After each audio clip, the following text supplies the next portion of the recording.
Bienvenue dans cette nouvelle vidéo dans laquelle je vais vous montrer comment ajouter vos premières fournitures. Alors les fournitures, ce sont tous les consommables que vous allez utiliser pour faire vos projets. Vous allez avoir les élastiques, le biais, le passepoil, le fil, les fermetures éclairs, etc., etc. Donc le fait de les mettre dans Needle.me, ça va être hyper pratique pour avoir une vue d'ensemble de tout votre stock. En plus, souvent, ce sont des petits éléments qui sont rangés dans des petites boîtes, donc là, vous n'avez pas besoin de tout sortir. En quelques clics, par exemple, pour les boutons, je peux faire une recherche, dire je veux un bouton qui fait telle taille. Donc ça, c'est top. Et quand vous allez préparer vos projets, vous allez pouvoir être sûr d'avoir tout ce qu'il vous faut au moment de coudre. Donc pour ajouter ces dites fournitures, rendez-vous dans mon atelier fourniture, ajouter une fourniture. Alors, la petite particularité sur les fournitures, c'est qu'on a fait plein de types de fournitures prédéfinies. Donc vous voyez, si vous avez la liste, et si par exemple je choisis, allez, on va mettre des fermoirs, vous voyez que les informations disponibles vont changer. Donc, sur les fermoirs, je vais avoir ça. Si je change et que je prends une fermeture à glissière, j'ai encore autre chose. Donc vous verrez, il y a certaines fournitures, comme par exemple les fermetures à glissière, où vous allez choisir si vous l'avez acheté au mètre ou à l'unité. Et en fonction, ça va venir changer ce que vous avez entre le prix, dans les caractéristiques, etc. Donc je vous invite, la première fois que vous utilisez Needle.me, regardez un peu tout ce qu'on vous a prévu. Et si vraiment il vous manque quelque chose, vous avez toujours une catégorie autre, comme ceci, où là vous avez un peu de tout pour faire votre propre fourniture. Mais globalement, il y a quand même déjà pas mal de choses. Donc pour l'exemple, je vais ajouter un fil. Donc je cherche le type fil. Donc n'oubliez pas tous les champs comme ça, on sélectionne. On peut aussi écrire en quelques lettres pour avoir plus vite ce qu'on cherche.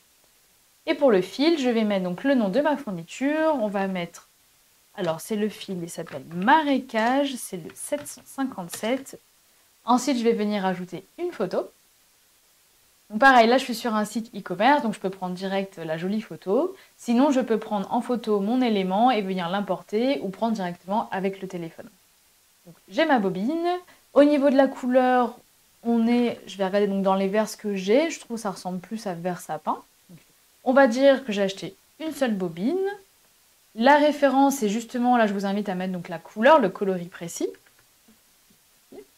Taille de la bobine, pour l'exemple de toute façon, peu importe, mais elle fait 100 mètres. La grosseur du fil, on est sur du 100. C'est un fil qui sert à coudre, mais vous voyez, il y a déjà plein d'autres choses que vous pouvez mettre. C'est du 100% polyester, oui, polyester. Et le label, ouais, il y a un haut éco-texte dessus. Comme ça. Donc là, je mets toutes les caractéristiques. Et donc, pour rappel, selon le type de fourniture que vous allez choisir, vous n'aurez pas les mêmes champs à cet endroit. Organisation, c'est comme sur toutes les fiches, vous pouvez mettre des étiquettes et des rangements. Donc ça, il y a une vidéo dédiée pour vous expliquer à quoi ça sert. Et ensuite, je viens mettre la marque. Donc là, c'est Metler. Donc je cherche, je vois qu'elle existe déjà. Je l'ai acheté donc là sur Rascol, donc je mets le lien. Ou alors, je peux écrire directement un texte dans le magasin où je l'ai acheté, par exemple. On va dire que je l'ai acheté aujourd'hui. Là, je vois, elle est en promotion à 1,49 et du coup, le coût total, j'en ai acheté qu'une, donc 1,49.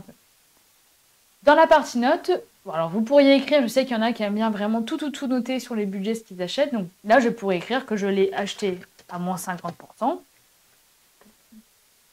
Et toute autre information qu'on vous donne et que vous n'avez pas envie de perdre. Des fois, vous pouvez prendre la description, comme ça. Et comme ça, vous avez toutes les infos juste ici.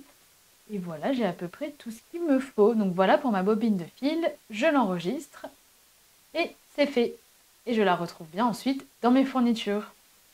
Donc voilà pour les fournitures. Je sais que ça peut prendre donc un peu de temps, mais franchement, pour l'avoir fait, c'est trop pratique. Je vois surtout même pour les boutons, pour quand je suis en train de planifier mes projets, dire ok, est-ce que j'ai bien un fil qui correspond et je viens direct le lier dans mon projet.